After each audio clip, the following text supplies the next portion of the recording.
अस्सलामुअलैकुम सामीन 18 दिलहिज्जा और 7 जुलाई है। ख़बर का उन्वान है यूट्यूबर को सच दिखाना महंगा पड़ गया है। उत्तर प्रदेश का ज़िला सुल्तानपुर है। वहाँ सराय गोकल इलाका है। सराय गोकल इलाके में सरकारी हेल्थ सेंटर है जहाँ लोगों को दवाई दी जाती हैं, लोगों की नब्ज़ देखी जाती है।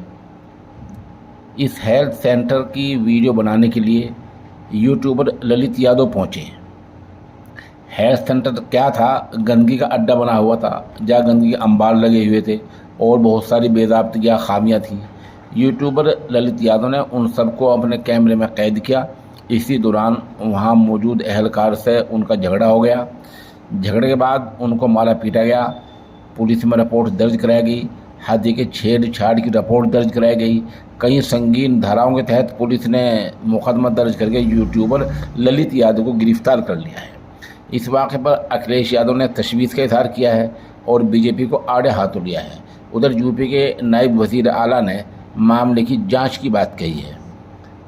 हमारी गुजारिश यूट्यूबर से ये है कि यूट्यूबर को हमारी सरकार ने अभी अखबार नवीस की तरह बाज़ाब्ता और मुस्तकिल सहाफ़ी नहीं माना है, इसलिए वो ऐसे मामलात में एहतियात से काम लें।